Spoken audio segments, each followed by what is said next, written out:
నమస్తే ఓరుగలు 9 న్యూస్ కి స్వాగతం. తెలంగాణ అసెంబ్లీలో బట్టి విక్రమార్క బడ్జెట్ ప్రసంగం ముగిసింది. బడ్జెట్ ప్రవేశపెట్టిన అనంతరం శాసనసభ, శాసన మండలి ఉభయ సభలు శుక్రవారానికి వాయిదా పడ్డాయి. 2025-26 ఆర్థిక సంవత్సరానికి గాను 3,04,965 కోట్లతో వార్షిక బడ్జెట్ ను ఆర్థిక మంత్రి బట్టి విక్రమార్క ప్రవేశపెట్టారు. మూలధన వ్యయం 36,504 కోట్లు, రెవెన్యూ వ్యయం 2,26,982 కోట్లుగా బట్టి విక్రమార్క తెలిపారు. రైజింగ్ తెలంగాణ నినాదంతో ముందుకెళ్తున్నామని బట్టి విక్రమార్క పేర్కొన్నారు. రైతు భరోసాకు గాను తెలంగాణ సర్కార్ 18,000 కోట్లు కేటాయించిందని తెలిపారు. చేయూతకు 14,861 కోట్లు, ఇందిరమ్మ ఆత్మీయ భరోసాకు 600 కోట్ల రూపాయలు కేటాయించడం విశేషమని తెలిపారు. ఇందిరమ్మ ఇండ్లకు 12,571 కోట్లు, ఫ్రీ బస్ స్కీమ్ కు 4,305 కోట్లు, ఫ్రీ కరెంటుకు 2,080 కోట్లు, సన్నవడ్ల బోనస్ కు 1,800 కోట్లను ప్రభుత్వం కేటాయించింది. వాటాను సాధించడంతో పాటు ఆర్థిక వనరులు హోదాగా భావించకుండా ప్రజల జీవన స్థితిగతులు పెంచుతూ మార్పు తెచ్చే విధంగా బాధ్యతగా వహిస్తూ వినమ్రంగా ప్రజలకు నిత్యం జవాబుదారీతనంతో ఉంటూ విస్తృత ప్రజా ప్రయోజనాలే పరమావధిగా సాగిస్తున్నాం. దశాబ్ద కాలం సమ్మిళిత అభివృద్ధి సంక్షేమాలను ప్రజలకు అందించేందుకు గాను ప్రజాస్వామ్యబద్ధంగా ముందుకు సాగుతున్నాం. అభివృద్ధి, సంక్షేమం, సుపరిపాలన అనే 3 అంశాలతో తెలంగాణ అభివృద్ధి ప్రధాన అంశాన్ని గుర్తు తెచ్చుకో. 2024-25లో అనేది మా ప్రభుత్వ లక్ష్యం. పరిశ్రమల కారిడార్లు ఈ గణాంకాలు తెలియజేస్తున్నాయి.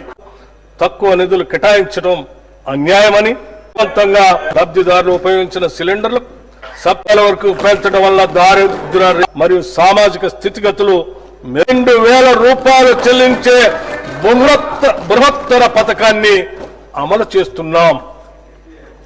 రాష్ట్ర రైతుల నుండి 181.98 కోట్ల రూపాయల వ్యయంతో వివిధ అభివృద్ధి పనులను చేపట్టాం. ఈ టీకాల కేంద్రంలో బ్యాక్టీరియల్ వైరల్ వ్యాక్సిన్ ప్రొడక్షన్ ప్లాంట్లు, క్వాలిటీ కంట్రోల్ మాత్రమే ఉన్న పరిష్కరణ అధికార ప్రక్రియ ఈ సంవత్సరం జనవరి 26 నుండి ప్రారంభించాం.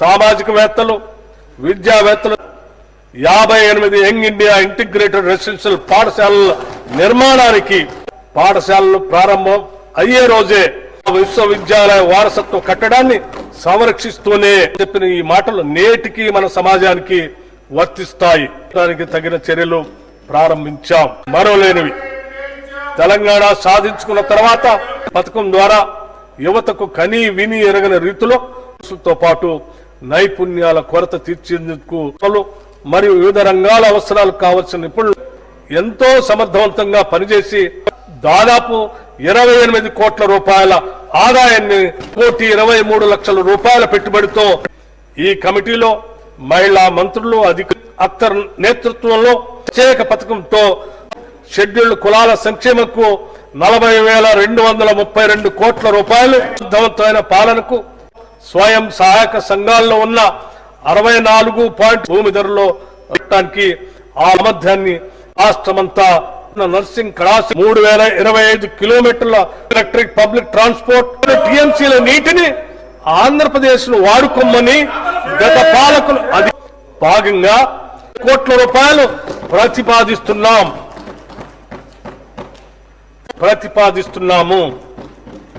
తెలంగాణ ఉద్యమంలో రాణించి తెలంగాణ వారి సేవలు న్యాయంతో మిత్ర యాప్ను రూపొందించి కృషితో తెలంగాణను దేశంలోనే అగ్రగామిగా తీర్చిదిద్దేందుకు దేశానికే తలమానికంగా తెలంగాణ నమూనాను ఉంచేందుకు మా ప్రభుత్వం కట్టుబడి ఉంది. ఉపాధ్యాయ బదిలీల క్రమబద్ధీకరణ బిల్లుకు ఏపీ శాసన మండలి ఆమోదం తెలిపింది. రాష్ట్రంలో ఉపాధ్యాయ బదిలీలకు చట్టం తీసుకురావడం ఒక చరిత్ర అని విద్యాశాఖ మంత్రి లోకేష్ అన్నారు.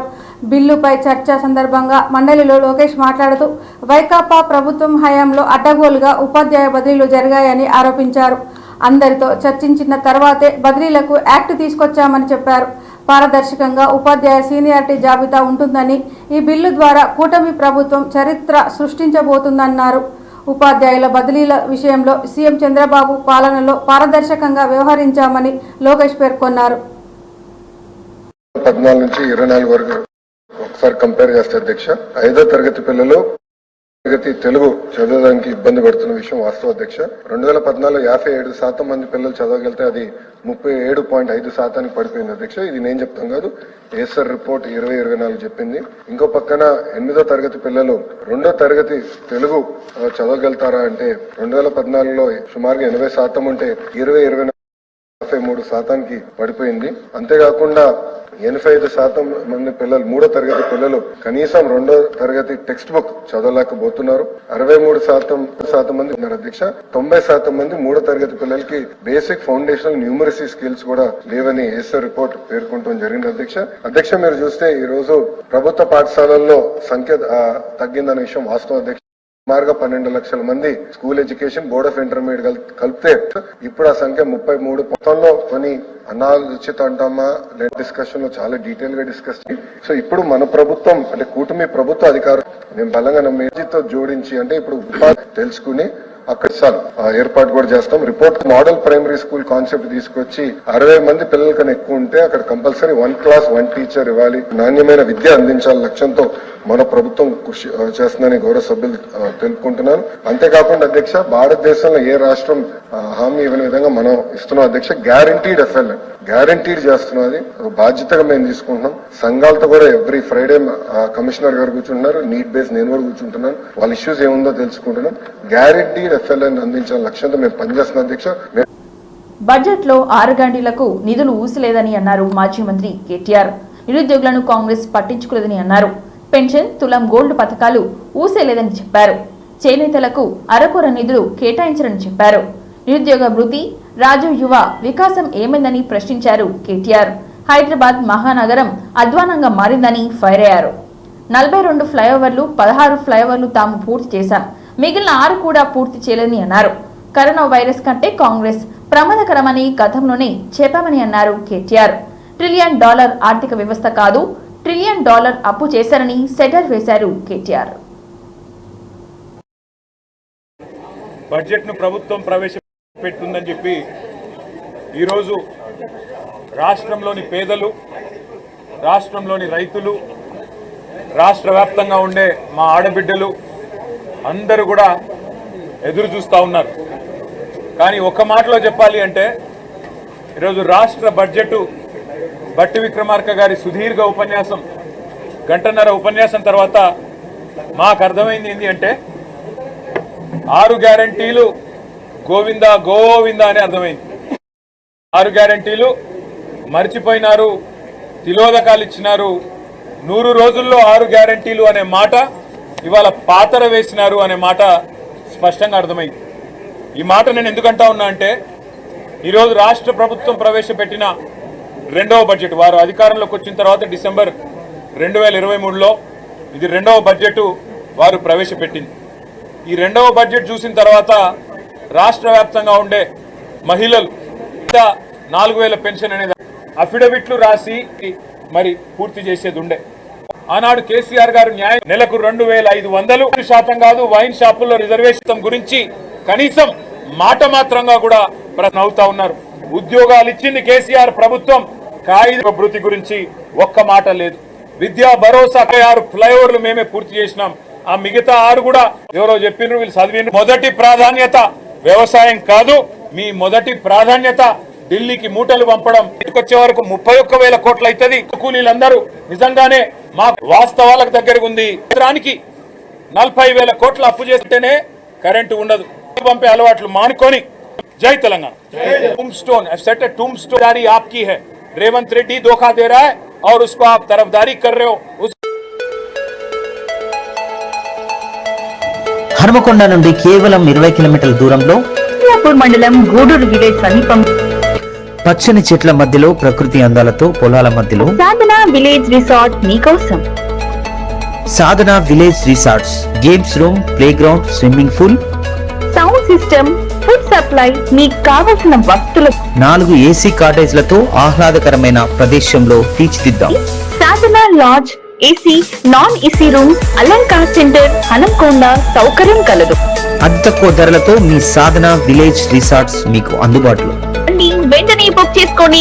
9949122072 949485960915412612 వాట్సాప్ ద్వారా. అతి తక్కువ ధరలతో మీ సాధన విలేజ్ రిసార్ట్స్ మీకు అందుబాటులో. వాహన చోదకులకు జరిమానాపై ఆంధ్రప్రదేశ్ శాసన మండలిలో ఆసక్తికర చర్చ జరిగింది. హెల్మెట్ లేని వారి నుంచి 1000 రూపాయల జరిమానా వసూలు చేయడం పట్ల ప్రజల్లో అసంతృప్తి ఉందని టీడీపీ సభ్యులు తెలిపారు. దీనిపై హోంమంత్రి అనిత సమాధానం ఇచ్చారు. 2020లో కేంద్ర ప్రభుత్వం చేసిన చట్టం సుప్రీంకోర్టు ఆదేశాల ప్రకారమే రాష్ట్రంలో జరిమానా వసూలు చేస్తున్నామని తెలిపారు. ప్రస్తుతం రాష్ట్రంలో కొన్ని చోట్ల మాత్రమే ప్రయోజనాత్మకంగా దీన్ని అమలు చేస్తున్నట్లు చెప్పారు. ప్రజల ప్రాణాలు కాపాడాలన్నదే ప్రభుత్వం పోలీసుల ఉద్దేశమని అనిత స్పష్టం చేశారు. వాహన చోదకులకు జరిమానా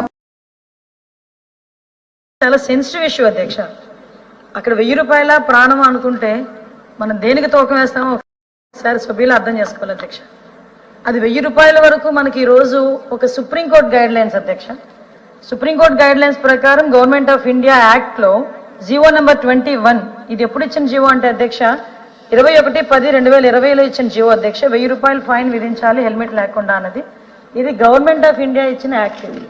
సో నేనేమంటానంటే అధ్యక్ష, ఇక్కడ 1000 రూపాయల వరకు అంటే 100 రూపాయల చలన నుంచి 1000 వరకు మార్చారు అంటేనే ఎక్కడ కూడా మార్పు రావట్లేదు. ప్రతి తల్లిదండ్రులు, చాలా మంది తల్లిదండ్రులకి ముఖ్యం కడుపు కోత మిగిలిపోతుంది. హెల్మెట్ లేకుండా నడపడం వల్ల మనం జాగ్రత్తగా వెళ్ళినా కూడా అవతలడు జాగ్రత్తగా రాకపోయినా కూడా యాక్సిడెంట్ అయితే అక్కడ చనిపోయే పరిస్థితులు ఉన్న హెడ్ భూమికి తగిలి చనిపోయి చూసుకుంటే అధ్యక్ష దగ్గర ఒక ఈ 4 సంవత్సరాలు 116 అధ్యక్ష కేవలం ఈ 1000 రూపాయల ఫైన్ అన్నది రాష్ట్రంలో అన్ని చోట్ల కూడా మొదలు పెట్టలేదు. టు బి ఇంప్లిమెంటెడ్, ఇంకా ఇంప్లిమెంట్ చేయడానికి మేము ఒక ఎక్సర్సైజ్ చేస్తున్నాం. కానీ కొన్ని చోట్ల పైలట్ ప్రాజెక్ట్ కింద కొంత మూవ్మెంట్ అనేది జరిగింది. అది కూడా అవేర్నెస్ క్రియేట్ చేసిన తర్వాతనే పెట్టాలని గౌరవ ముఖ్యమంత్రి గారి ఆదేశాల మేరకు ఇంకా అవేర్నెస్ ప్రోగ్రామ్స్ మేము కండక్ట్ చేస్తున్నాం. మీరే ఆలోచించండి, 2022లో 3042 మంది చనిపోయారు అధ్యక్ష కేవలం హెల్మెట్ లేని కారణంగా. 2023లో 3108 మంది చనిపోయారు. 2024లో 3400 మంది చనిపోయారు అధ్యక్ష. అంటే ఒక హెల్మెట్ లేని కారణంగా చనిపోయిన వాళ్ళ సంఖ్య చూస్తున్నాం. అదేవిధంగా ఇంజూరియస్ పర్సన్స్ చూస్తే డబుల్ ట్రిపుల్ ఉన్నారు అధ్యక్ష. ఒక్కసారి మనం కూడా ఆలోచన చేస్తాం. ఎక్స్పర్ట్స్ ని కూడా మేము డిపార్ట్మెంట్ వాళ్ళని అక్కడ కాపలా పెట్టి వాళ్ళు డ్యూటీలు వేసి ఇంత పని చేస్తున్నా కూడా ఎక్కడో ఒక యాక్సిడెంట్ జరుగుతూనే ఉంటుంది అధ్యక్ష. ఆ యాక్సిడెంట్ అనేది నిర్లక్ష్యం కారణంగా జరుగుతుందా లేకపోతే రోడ్డు ఇంటి మనం ప్రయత్నం కూడా చేయాల్సిన బాధ్యత కూడా ఉంది అధ్యక్ష.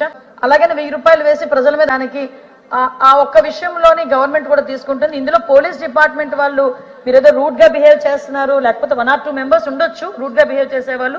కానీ మీరు కూడా నేను డిపార్ట్మెంట్ తరపున అభ్యర్థించేది ఏంటంటే డిపార్ట్మెంట్ వాళ్ళని కూడా తప్పుగా అనుకోకండి. ఎందుకంటే డిపార్ట్మెంట్ వాళ్ళకి ఎవరికి కూడా వాళ్ళ చుట్టము కాదు, వాళ్ళు ఎవరో కక్ష కూడా కాదు. కేవలం వాళ్ళ ప్రాణాలు కాపాడే ప్రక్రియలో వాళ్ళు గనక రూల్స్ కి వ్యతిరేకంగా వెళ్తే వాళ్ళు ఆపే ప్రయత్నమే. మేము కూడా మీరు చెప్పిన సూచనల్ని ఎస్సీలకు జరిగిన అన్యాయాన్ని సరిదిద్దే ప్రయత్నం చేస్తున్నామని సీఎం రేవంత్ రెడ్డి అన్నారు. ఎస్సీ బిల్లులు ఆమోదించినందుకు సీఎం రేవంత్ రెడ్డికి ఎస్సీ సంఘాలు అభినందన తెలిపారు. ఈ సందర్భంగా మాట్లాడిన రేవంత్ రెడ్డి సీఎం వర్గీకరణపై సుదీర్ఘ నిరీక్షణకు తెరపడిందని అన్నారు. పట్టుదలతో దళితులకు న్యాయం చేశామని అన్నారు. ఎన్నో ఏళ్లు చిక్కుముడిని పరిష్కారం చూపించమని అన్నారు. ఎవరు ఏమనుకున్నా దళిత జాతికి న్యాయం జరిగిందని అన్నారు సీఎం. కాంగ్రెస్ ఎప్పుడు దళితుల పక్షాన్నే ఉందని అన్నారు సీఎం రేవంత్ రెడ్డి. బీజేపీ ప్రభుత్వం ఉన్న చోట వర్గీకరణ ఎందుకు జరగలేదని ప్రశ్నించారు. దళితులను ఉన్న స్థానాల్లో నియమించమని చెప్పారు. మీరందరి కార్యక్రమంలో పాల్గొని ప్రభుత్వాన్ని నన్ను ఒక్కడినే అభినందించడం కాదు, కాంగ్రెస్ ప్రభుత్వాన్ని రాహుల్ గాంధీ గారిని మీరు పెద్ద ఎత్తున చప్పట్లతో అభినందించారు.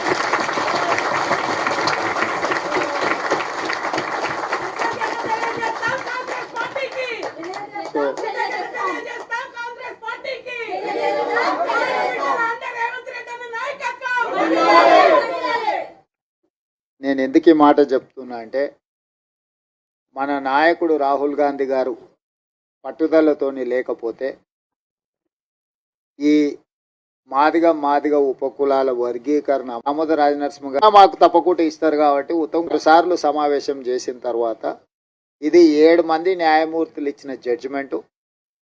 పరిపాలన పరంగా మనం ఎంత విశ్లేషించినా న్యాయపరంగా కూడా దీన్ని విశ్లేషించాలి. భవిష్యత్తులో మొత్తం ఇచ్చిండు. ఒక్కొక్క సామాజిక వర్గము ఇప్పటి వరకు ఆశించని వాళ్ళని అన్యాయాన్ని సరిదిద్దే ప్రయత్నం ఇది. ఈ సరిదిద్దే ప్రయత్నం చట్టపరంగా న్యాయ ఏ స్థాయిలో నేను రాజకీయాలలో చిన్నది పెద్దది ఏ పదవైనా ఉండని ప్రవేశపెడితే ఆనాటి ముఖ్యమంత్రి గారు నన్ను కాకపోతే ఈ సమస్యకు పరిష్కారం ఉన్నోళ్ళని తీదులే సామెల్ను.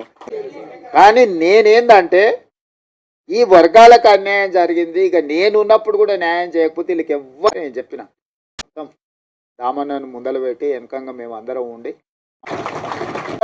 పొలంకాడు ఉన్న ఉస్మానియా యూనివర్సిటీకి 100 ఏళ్ళ పురుషోత్తం గారిని రిటైర్ అవ్వగానే ఇమ్మీడియట్ గా హయ్యర్ ఎడ్యుకేషన్ లో ఉన్నాయని చెప్పి వీళ్ళకి అవకాశం ఇంతేనా, వీళ్ళు మార మీకు మాకు ఆ చెడ్డ పేరు పని ఎట్లా నేనేమో అడుగుతలేదు. కొంచెం ఎక్కువ కొంచెం ఆలస్యం కావచ్చు, నాకు 100% ఇవ్వాలని మన ఊర్లోనే మనం ఉండి మన ఇళ్ళలోనే మనం ఉండి మీ సత్తా ఆయన ఉత్సాహంతో ఇంకా 4 రాష్ట్రాలలో చేపిస్తాడు.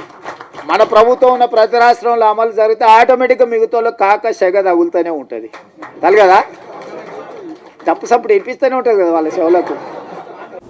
తెలంగాణ కాంగ్రెస్ ప్రజాప్రభుత్వం అసెంబ్లీలో ప్రవేశపెట్టిన బీసీ రిజర్వేషన్ 42% చట్టబద్ధత కల్పించినందుకు, బీసీ కులాలకు న్యాయం జరిగేలా కృషి చేసినందుకు మరియు ఎన్నో ఏళ్ల సుదీర్ఘ పోరాటమైన ఎస్సీ వర్గాలకు అసెంబ్లీలో ఆమోదం చేసిన సందర్భంగా హన్మకొండ జిల్లా కాంగ్రెస్ పార్టీ అధ్యక్షుడు, వరంగల్ పశ్చిమ నియోజకవర్గ శాసనసభ్యులు నాయని రాజేందర్ రెడ్డి ఆదేశానుసారము ఈ హన్మకొండ జిల్లా కాంగ్రెస్ పార్టీ ఆధ్వర్యంలో ఘనంగా సంబరాలు నిర్వహించడం జరుగుతుందని, ఈ సందర్భంగా ముఖ్యమంత్రి రేవంత్ రెడ్డి మరియు ఉప ముఖ్యమంత్రి బట్టి విక్రమార్క చిత్రపటాలకు జిల్లా SD department chairman doctor Ramakrishna మరియు జిల్లా ఓబీసీ డిపార్ట్మెంట్ చైర్మన్ బొమ్మతి విక్రమ్ ఆధ్వర్యంలో పాలాభిషేకం చేస్తారని, ఈ సందర్భంగా బొమ్మతి విక్రమ్ మాట్లాడుతూ పకడ్బందీగా కులగణనాన్ని పూర్తి చేసి బీసీ జనాభా లెక్క పక్కాగా తేల్చి విద్య, ఉద్యోగం, స్థానిక సంస్థల్లో బీసీల కులాలకు 42% రిజర్వేషన్లు కల్పించి ఈ కోటాకు చట్టబద్ధత కల్పిస్తున్నందుకు రాష్ట్ర శాసనసభ బిల్లును ఆమోదించినందుకు ముఖ్యమంత్రి రేవంత్ రెడ్డి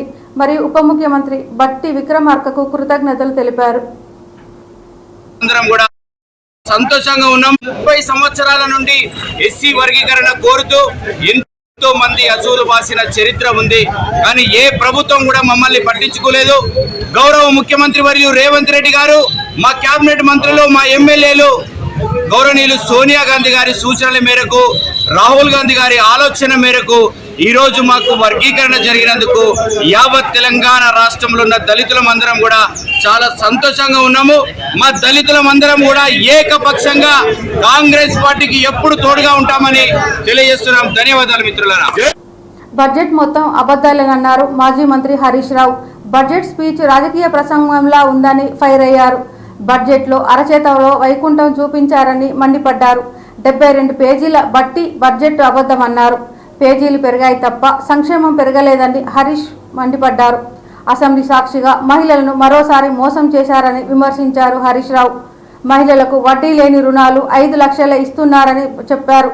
బడ్జెట్లో మాత్రం 1,00,000 కోట్ల వడ్డీ లేని రుణాలు ఇస్తున్నామని అబద్ధం చెప్పారు. యూనిఫామ్ కుట్టుగూలలో కూడా అబద్ధాలే చెప్పారు. తాము 6 లక్షల కొత్త రేషన్ కార్డులు ఇచ్చాము, ఒక్క రేషన్ కార్డు కూడా ఇవ్వలేదని అబద్ధాలు చెప్పారన్నారు హరీష్. బడ్జెట్ పెన్షన్ లేదు, రుణమాఫీకి కేటాయింపులు లేవు, తులం బంగారంకు కేటాయింపులు లేవు, నిరుద్యోగ భృతికి కేటాయింపులు లేవు, అంతా bogus.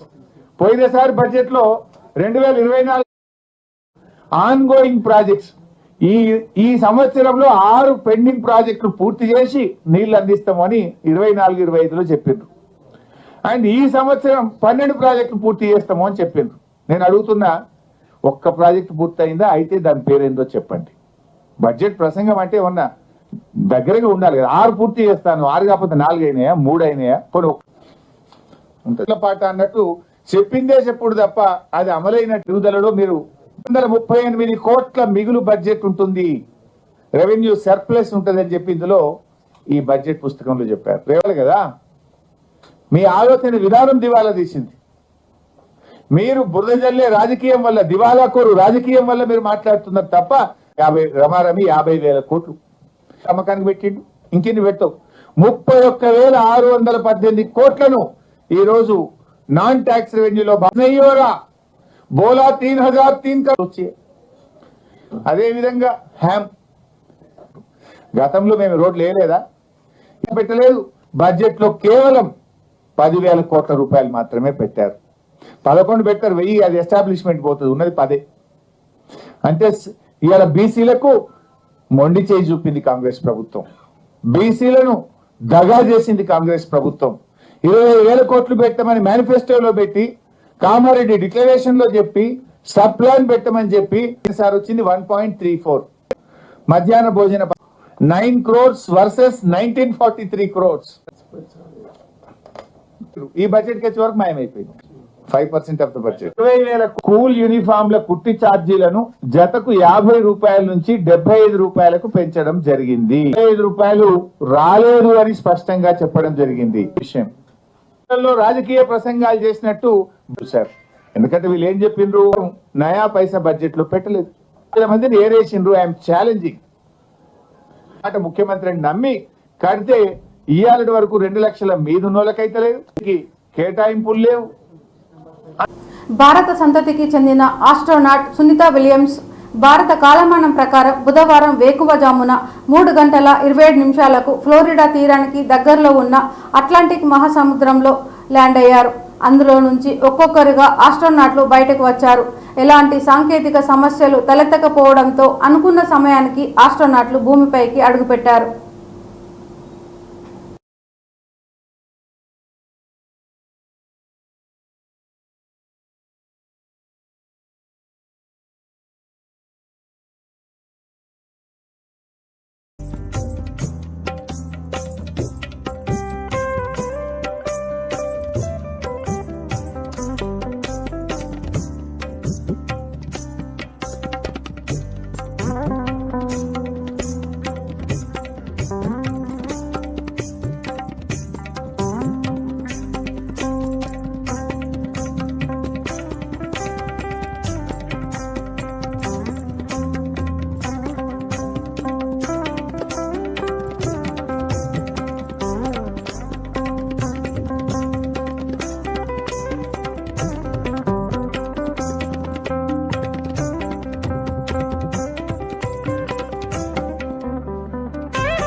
That is none other than Sunny Williams. Big smile, big waves. She, like her other crew members, now will be assisted onto the mobility aid.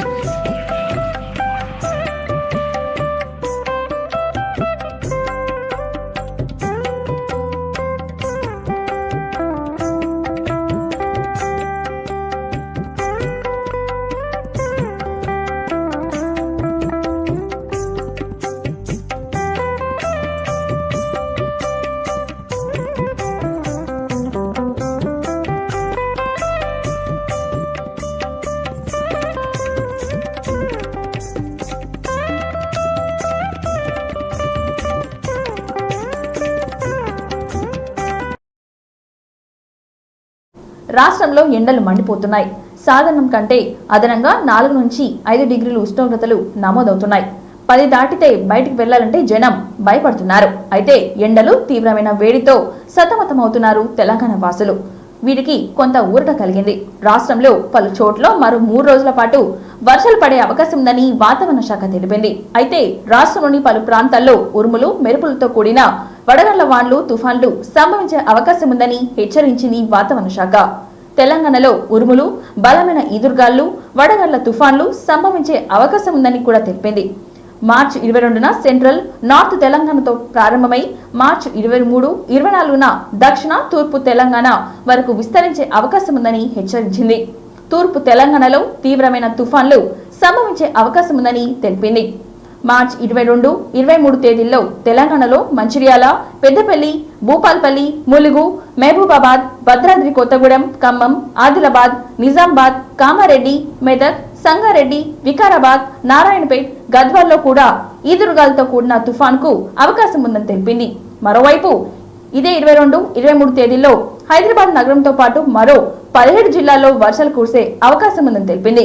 Nirmal, Asifabad, Jagtial, Sircilla, Karimnagar, Siddipet, Hanamkonda, Warangal, Jangaon, Medchal, Malkajgiri, Yadadri Bhuvanagiri, Suryapet, Rangareddy, Nalgonda, Mahabub Nagar, Wanaparthy, Nagar Kurnool జిల్లాలో వడగళ్ల వాన్లు, బలమైన గాళ్లు కురిసే అవకాశం ఉందని తెలిపింది.